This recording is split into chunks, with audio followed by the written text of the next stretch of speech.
እዙ ባህግና እዩ ባህግና ሜድያ ብሰልፊ ዲሞክራሲ ሕዝቢ ኤርትራ ዝዳሎ ሰሙናዊ መደብ እዩ።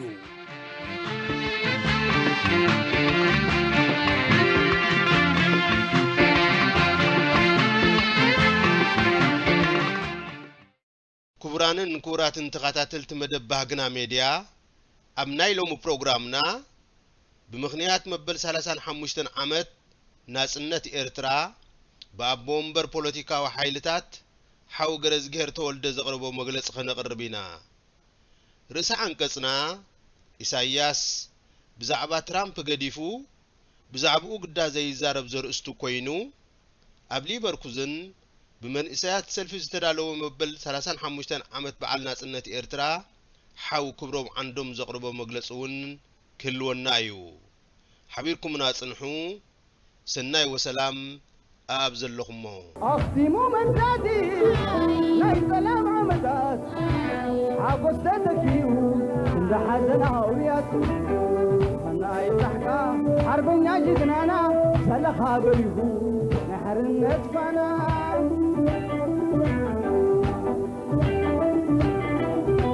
ናይ መግዛት ሬሳ ኣብ መሬት ዝደፍን ተቓላተ ህዝቢ ዘይግዛዕ ዘይደንን فنافلقايوم نخلهم ثلاثي علم زستمم كايوم تمرتي بمخنيات مبل 35 عامت معالتنا صنت يوحنا نملا حزب ኤርትራ معالتنا صنت ውጽኢትና የወለደታት ቃልስን ክቡር መስዋዕትን ስለዝኾነ ንዘል ዓለም ከቢሩ ክነብር እዩ።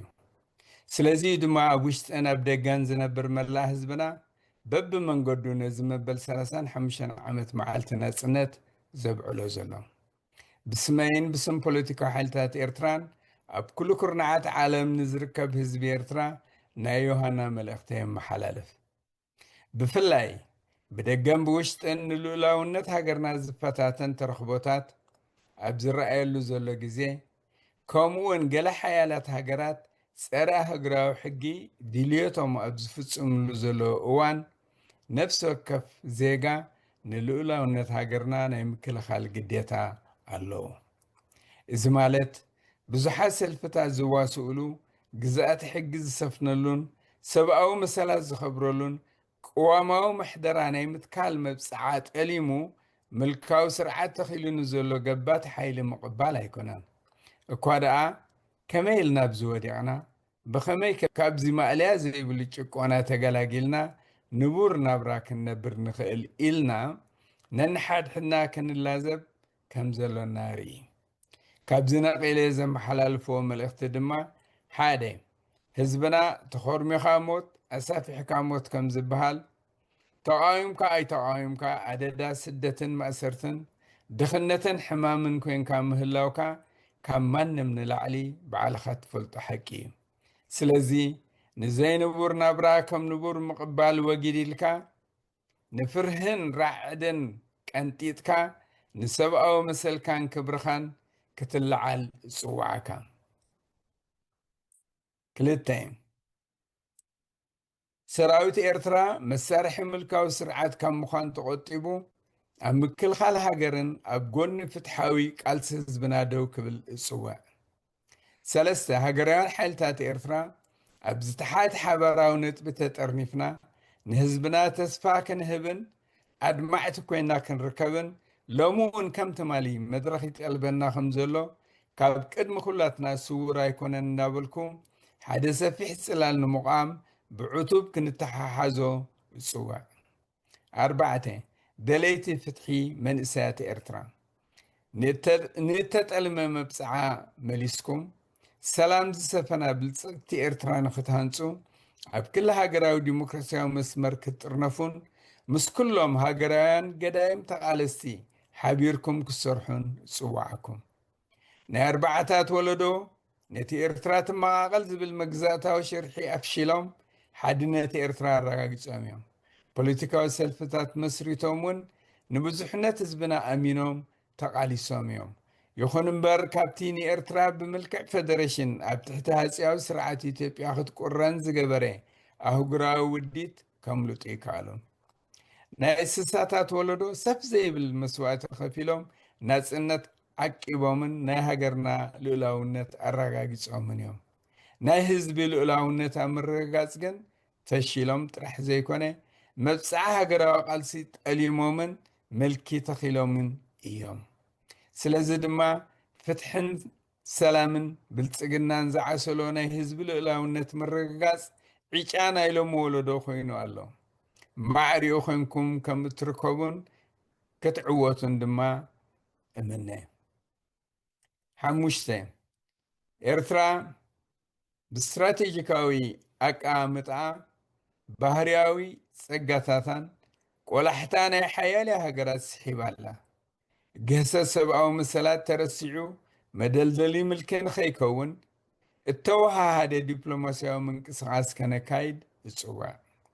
6 ደገፍቲ ስርዓት ከም ደገምቲ ኣዕዋፍ ዝተባሃልኩምዎ ካብ ምድጋም ፈጣሪ ዝዓደለኩም ልቦና ተጠቒምኩም ንቁኑዕ ቁኑዕ ንጌጋ ጌጋ ክትብሉ ብፍላይ እቶም ኣብ ወፃኢ ኣብ ሃገራት ምዕራብ እትነብሩ ህዝብና ተነፊግዎ ዘሎ ሰብኣውን ዲሞክራስያውን መሰላት ከበቅዕ ብፍላይ እኳ ደረተን ዓስብን ዘይብሉ ሃገራዊ ኣገልግሎት ንሰብ ከም ኣቕሓ ፈቐዱ ጠለይልካ ምሕዳግ ንእሱር ኣብ ቤት ፍርዲ ዘይምቕራብ ብዓብዩ ድማ ን35 ዓመታት ብዘይ ቅዋም ብግዝያውነት ምግዛእ የብቅዕ ዝብል ቃልኩም ከተስምዑ ጽዋዓኩም። 7 መንግስቲ ኢትዮጵያ ብፍቶት ይኹን ብሓይሊ ዋና ኣፍ ደገ ባሕሪ ክኸውን እየ ዝብል መደቡ ጸረ ሰላምን ሰናይ ጉርብትናን ስለ ዝኾነ ንህዝቢ ኤርትራን ኢትዮጵያን ብሓባር ዘበልጽግ ኣብ ኣህጉራዊ ሕጊ ባሕሪ እተመርኮሰ ስምምዓት መሰረት ገይሩ ጥራይ ተጠቃሚ ክኸውን እጽዋዕ።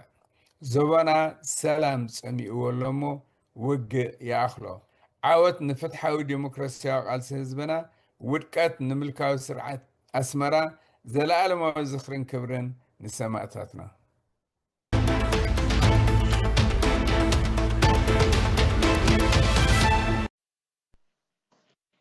ክቡራትን ክቡራንን ሰማዕትና ኢሳያስ ብዛዕባ ትራምፕ ገዲፉ ብዛዕባኡ ግዳዘ ይዛረብ ብዝብል ኣርእስቲ ንሎሚ ዝተዳለወ ርእሲ ዓንቀጽ እንሆ ዘቕርበልኩም ኣስገደት ምሕረት ኣብ እየ። 35 ዓመት መዓልቲ ነፃነት ኤርትራ ብ24 ጉንበት 2026 ኣብ ብዙሕ ኩርናዓት ብኤርትራውያን ተዘኪራ ውዒላ። እዛ ዕለት ምስ ዝተፈላለየን ዝተደባለቐን ስምዒታት ኤርትራውያን ክትዝከርን ከላ ትፅቢት ካብ ዝተገብረሎም ሓደ ኣብታ ዕለት ኢሳያስ ኣፈወርቂ ሎምኸ እንታይ ኮን ክብል እዩ ትብል ነይራ። እቲ ትፅቢት ኣቦትኡ ኮይኑ ካብ ዝሓለፈ ተመክሮ ንቒልካ ግና እንታይ ሓድሽ ከየምፅእ ዝብል ናይ ብዙሓት በቲ ተመክሮ ዝሓለፉ መደምደምታ ነይሩ። እቲ መደረ ከዓ ብመንፅር ኤርትራዊ ወድዕነት ከምቲ ዝተገመቶ እንተፈታሕካዮስ ቁፃር ጥራይ ኮይኑ ኢሳያስ ኣብቲ ኣጋጣሚ ከምቲ ትፅቢት ዝተገብረሉ ኣስታት 22 ደቃይቕ ዝወሰደ መደረ እዩ ኣስሚዑ። ኣብ መደርኡ ዝነውሐ ግዜ ዝወሰደሉ ብሓፈሻ ኣብ ዞባውን ኣህጉራውን ጉዳያት ኮይኑ ብፍላይ ከዓ ኣብቲ ጉዳያት ሃገሩ ከመሓይሽ ተስፋ ተነቢሩሉ ዝነበረ መራሒ ኣሜሪካ ፕረዚደንት ትራምፕ ሒዝዎ ዘሎ መንገዲ ዘተኮረ ነይሩ። ትራምፕ ተፈጥሮኣዊ ሃብቲ ሃገሩ ንምኽዕባትን ልዕልና ንምርካብን ዘይተኣደነ ገንዘብ ብምብኻን ንልቓሕ ኣሜሪካ ክሳብ 4 ትሪልዮን ዶላር ከም ዝበፅሐ ድማ ኣቃሊዑ። ኣብ ኢራን፣ ቬነዙዌላ፣ ግሪንላንድ፣ ኩባ፣ ካናዳን ሜክሲኮን ይኽተሎ ብዛዕባ ዘሎ ስምዒታዊ ገሰትን ምዕፃው ወሽመጥ ሆርሙዝን ቁጠባዊ ማህሰይቱን ጠቒሱ። ብፍላይ ተመክሮ ቬነዙዌላን ኢራንን መግለፂ ዓብልል ገብት ፖሊሲ ትራምፕ ምዃኑ ኣቃሊዑ። ትራምፕ ብመን ከማይ ተነይቱ ዝዕንድርን ኢደወነናዊ ስጉምትታት ብምውሳድ ናይ ዓለምና ሓያል መሲሉ ክቐርብ ነቲ እንደገና ዓባይ ክንገብራ ንዝብል ጭርሖ ዝምጥን ሓይልን ልዕልና ቴክኖሎጅን ዓባይታ ከምዘየለ ብምጥቃስ ከዓ ንትራምፕ ኣነኣይስዎ። እዚ ነቲ ትፅቢት ዝግበረሉ ዘሎ ዝምድና ኤርትራን ኣሜሪካን ንምኽዋል ዝቐረበ ዝመስል ኮይኑ ነቲ መደረ ሰሚዖም ብጥሪኡ እዋይ ኢሳያስ ንትራምፕ ዝገበሮ ዝብሉ ጉሩሃት ኣይተሳእኑን። ኢሳያስ ንትራምፕ ብከምዚ ዝኣመሰለ ኣዝዩ ዝርዝራዊ ኣቀራርባ ብናይ ልዑላውነት ሃገራት ግህሰታትን በይናዊ ስጉምትታትን ክኸሶን ከሎ ኣብ ልዕሊኡ ከም ናይ ቨነዙዌላ ዝኣመሰለ ከይውሰድ ስለ ዝሰጊ እዩ ዝብሉ እኳ እንተለው እቲ ንሱ ኣብ ልዕሊ ህዝቢ ኤርትራ ክፍፅሞ ዝፀንሐን ዘሎን ንቡር ዘይብሉ ግህሰታት ከ ይስቆሮ ዶ ይኸውን ዝብል ሕቶ ዘልዕሉ ተዓዘብቲ እውን ብዙሓት እዮም። ብዓብኡ ከዓ ኣብ ሕልና ኩሉ ኤርትራዊ ካብ ብናይ ካልኦት ትወራዘ ናትካ ግዳዘይ ትገብር ዝብል ስምዒት ኣሕዲሩ ከም ዘሎ ዘዛርብ ኣይኮነን። ኢሳያስ ብዛዕባ ኣህጉራውን ዞባውን ምዕባለታት ኣይዛረብ እኳ እንተዘይተባህለ ብዛዕባ ዓንዳሪ ተግባራት ትራምፕን ዞባዊ ምዕባለን ክሳብ ክንድዚ ክጭነቕ እንከሎ ብዛዕባ ኤርትራን ዘቤታዊ ፀገማታን ክሳብ ክንድዚ ዘይምግዳሱ ከዓ ኣተሓሕዝኡ ክሳብ ክንደይ ከምቲ ልማዱ ደገ ምባል ይቕፅል ከም ዘሎ ዘረዲ እዩ። እዚ ንኤርትራ ንህዝባን ዘሸብር ዘሎ ትምክሕተኛ ዲክታተር ብዛዕባ ብሕጊ ዘይምቕያድን ኣህጉራዊ ስርዓት ዘይምኽባርን ከምኡ እውን ብዛዕባ ኢደወነናዊ ስጉምቲ ክዛረብ እንከሎስ እቲ በይናዊ ሕገ መንግስቲ ናይ ምስራዝ መንእሰያት ደረቱ ናብ ዘይፍለጥ ውትህድርና ገዲድካ ምእታው ንብዙሓት ኣሲርካ ናብ ቤት ፍርዲ ዘይምቕራብ ናፅነት ናይ ምዝራብን ምፅሓፍን ምንፋግ ዜጋታት ኣብ ሃገሮም ሰሪሖም ከም ዘይነብሩ ምግባር ትዕቢተኛ ተግባሩ ኣይዝክሮን ኣሎ ማለት ድዩ?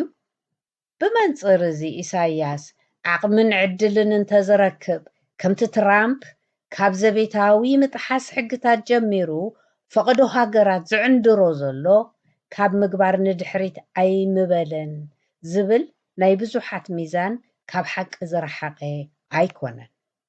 ናይ ክሳብ ሕጂ ተመክርኡ ምስ ጎረባብቲ ሃገራት እውን ነዚ እዩ ዘመልክት። ነዚ ኣካይድኡ ትምክሕቲ ጥራይ ዘይኮነ ናይ ጥዕና ምጉዳል ፀገሙን ዘይተፈልዮ ምዃኑ ዝመዝንዎ ተዓዘብቲ እውን ውሕዳት ኣይኮኑን። ብዛዕባ እቲ ህዝቢ ብሰፊሑ ክንገሮ ዝተፀበዮ ዞባዊ ምዕባለ ክዛረብ እንከሎ ኣብ ሱዳን፣ ኢትዮጵያ፣ ሶማልያን ደቡብ ሱዳንን ዘሎ ኩነታት ዘሰክፍ እዩ ኢልዎ። ኤርትራ ኸ እቲ ብሰንኩ ተዘንጊዑ ዘሎ ዘቤታዊ ፀገማታን ከቢብዋ ዘሎ ኣሉታዊ ፅልዋን ቅልውላውን ዘሰክፍ ኣይኮነን ይብለሎ ማለት ድዩ? ግደ ሓቂ ግና ኣብ ኤርትራ ዘሎ ሱር ዝሰደደን ብዙሓት መልክዓት ዘለዎን ፖለቲካዊ፣ ሰብኣውን ቁጠባውን ቅልውላዋት ኢሳያስ ኣብ መዓልቲ ነፃነት ስለ ዘይተዛረበሉ ካብቲ ኣሳፊሕዎ ዘሎ ኤርትራዊ ባይታ ክውገድ እዩ ማለት ከም ዘይኮነ ተገንዚብካ ካብ ምቅላሱ መተካእታ የለን። መራሕየ ግደፍ ትብዓትን ልቦናን እንተዝህልዎ እቲ ቅድሚት ሰሪዑ ክዛረበሉ ዝነበሮ ቀንዲ ዋኒን ዘቤታዊ ዛዕባ እዩ ነይሩ። ብመንፅር እቲ ርኡይ ህልው ኩነታት ብዛዕባ ዘቤታዊ ኩነታት ኤርትራ ምዝራብ ማለት መንገዲ ክንፀርግ ኢና፣ ኣብ ህንፀት መንበሪ ኣባይቲ ክንሰርሕ ኢና፣ ፅሬት ትምህርቲ ክንሕሉ ኢና፣ ኣብ 2026 መስመራት ማይን ኤሌክትሪክን ክንዝርግሕ ኢና ዝብሉ ተሓይኾም ዝተደርበዩ ዓመት መፀት ክስምዑን ብተደጋጋሚ ዝተጠልሙን ናይ ሓሶት ቃል ምእታው ኣይኮነን። እንተኾነ ከዓ ኢሳያስ ብዛዕባ እቲ ዝፍጽሞ በደላትን መዋጽኦታቱን ዘዛርብ ሞራል ከም ዘይብሉ ህዝቢ ኤርትራ እውን ዝጽበዮ እዩ።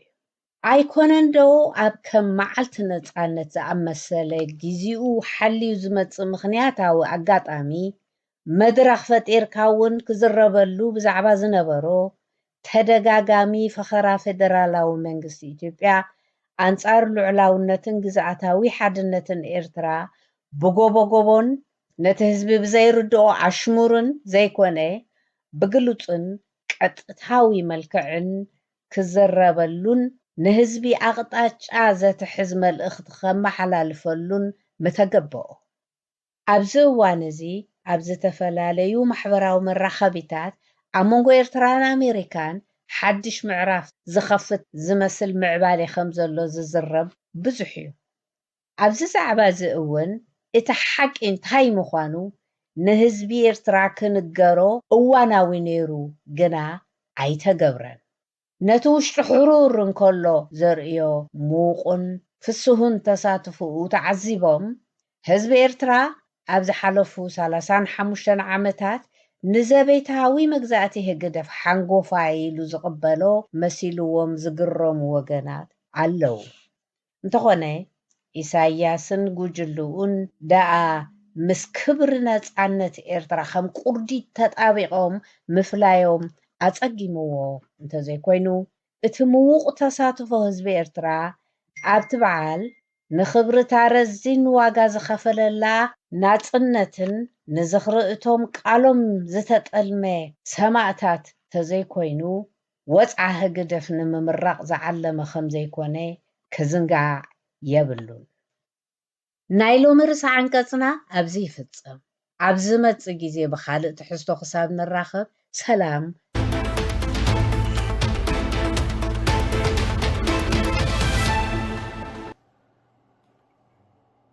ዝኸበርኩምን ዝኸበርክነን ኣዳሎቲ ናይዚ በዓል ዕዱማትን ኣጋይሽን ኣብዚ ናይ ህዝቢ ኤርትራ ኣዝዩ ልዑል ዝኾነ ዕለተ በዓል ናጽነት ምሳኹም ኣብዚ መንጎኹም ኮይነ ብሓጎስ ክጽምብሎም ከለኹ ስምዓኒ ፍስሓ ኣዝዩ ድሙቕ እዩ። እንቋዕ ናብ በዓለ ናጽነት ሃገርና ኣብቅዓና እንቋዕ ብድሓን መጻኹም። በዓል ናጽነት ኤርትራ ክዝከር ከሎ እቲ ዘይሕለል መትከል ህዝቢ ኤርትራ ማዕርዩ ስለ ዝዝከር ስምዒታት ኩርዓትን ሓዘንን ዝተሓሓዘ ኮይኑ ዘይተርፎ እዩ እሞ ብቀዳምነት ክብርን ዝኽርን ነቶም ነዚ ሓቂ እዚ ዘግሃዱ ድሙቓት ስዋዕትና ክብሮም ዝኽሮምን ዘላለማዊ እዩ። ክቡራት ዕዱማት ህዝቢ ኤርትራ እቲ ንናጽነት ዝገበሮ ኩሉ መዳያዊ ርብርብ ዳርጋ ልዕሊ 100 ዓመት ዝገበረ እዩ። ብርግጽ ህዝቢ ኤርትራ ብምሉኡ ነቲ ቃንዛ ብሓደ እዋን ኣስተማቒርዎ ነይሩ ንምባል ዘሸግር እኳ እንተዘይኮይኑ እቲ ሓቂ ተቐቢሩ ስለ ዘይቅበር ግን ሳላታ ቃለስቲ ኤርትራውያን በብእዋኑ እንዳኣኾኸ ዘይተኣደነ ህይወትን ንብረትን ህዝቢ ኤርትራ በሊዑ ብ24 ግንቦት 1991 ንሰራዊት መግዛእቲ ስኢሩ ናጻ ተጎናጺፉ። እቲ ብማዕረ ነቲ ቀዳማይ ጸላኢ ህዝቢ ኤርትራ ዝኾነ ገዛኢ ስርዓት ካብ ምድሪ ኤርትራ ሓድሒካ ናይ ምልጋስ ዝተገብረ ጥምጥም ነቲ ዳርጋ ን40 ዓመታት ዝኣክል ንዝነበረ ካልኣዊ ግርጭታት ናይ ህዝቢ ኤርትራ ናብ መሰረታዊ በሪ ምዕቡልን መሰረታዊ በሪ ምዕባለ ንምርሃው ናብ ግቡእ ማዕረፎታቱ ንምብጻሕ ኩሉ ዓቕምታት ህዝቢ ኤርትራ ጠርኒፍካ ብምስጓም ኣዝያ ምዕብልቲ ሃገር ናይ ምፍጣር ህልሚ ንግዚኡ ተዓናቒፉ ምህላው ናይ ኣደባባይ ምስጢር እዩ። እዛ ብዘይተኣደነ ቃልስን ኒሕን ክውንቲ ዝገበርናያ ሃገር ኤርትራ ደጊም ድሒር ናጽነታ ከምቲ እንደልዮ ዝነበርና ዘይኮነስ ብምልክነት ተዋሒጣ ኣብ ኣፍሪካ ይትረፍ ንኸባቢኣ እውን ዘይትህብህግ ዘይተበህግ ድውንቲ ሃገር ኮይና ክንርያ ብርግጽ ልቢ ዘለዎ ዘሕዝን እዩ ዘጋታት ብዘይ ሕግን ፍትሕን ናብ መወዳእታ ዘይብሎም ኣብያተ ማእሰርታት ዝወርዱላ መንእሰያት ብዘይ ውዳእ ሃገራዊ ኣገልግሎት ተስፋ ስኢኖም ግደ ስደትን ቅዝፈትን ዝኾኑላ ኣዴታት ኣቦታት ዝጥውሮም ስኢኖም ዝቐብሮም ተሳኢኑ ንቡር ኣብ ዘይርከበላ ቆልዓ ኤርትራ ብፍቕሪ ወለዱ ጡብ ኣዴታቱ ዝቐበጸላ ሃገር ክትከውን ክትዛረበሉ ይትረፍ ክትዝክሮውን ዘጽልእ እዩ ክቡራት ተሳተፍቲ በዚህ አጋጣሚ ክጠቅሶ ዝደልዮ ኤርትራ ትኽፋእ ትጸብቕ ናትና እያ እቲ እንደልዮ ጽባቐ ንኽትጎናጸፍ ከምቲ ናይ ቀደም ዘይህለል ቃልሲ ይሓትት ኣሎ ንሕና ሰልፊ ዲሞክራሲ ህዝቢ ኤርትራ ነዚ ኣብ ሃገርና ዘሎ ጸገም ካብ መሰረቱ ብምምሓው ኣብ ኤርትራ ረሃዋን ንኽነግስ ኣብ ውሽጥን ኣብ ደገን ዘሎ ኩሉ ኤርትራዊ ኢድ ንኢድ ብምትሕሓዝ ተቃሊሱ ንመጀመርታ ንነብሱ ሃራ ብምውፃእ ንኤርትራውን ባሃርነት ክድብሳ መተካእታ ዘይብሉ ስለ ዝኾነ ነዚ ንምግባር ዝተወደበ ቃልሲ መሰረት እዩ ብምባል ንነዊሕ ዓመታት ኣብ ቃልሲ ዝጸናሕና ንመጻኢት ኤርትራ ዝበቅዕ ዕላማታት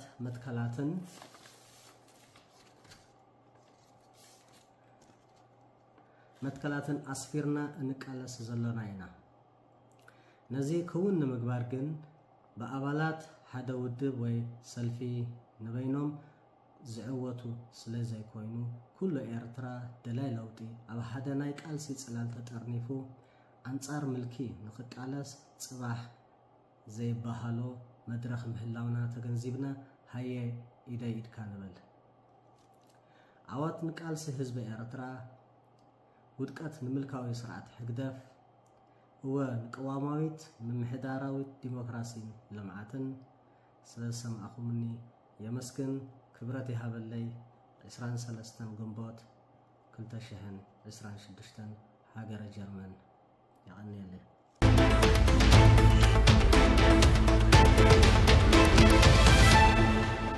سمعتنا نلوم زتدالو ناي تግርኛ መደብና ኣብዚ ይፍጸም ኣብዚ መጽእ ሰሙን بخالق تحستو خصع نراخب سسناي تمنينا نسنابتكم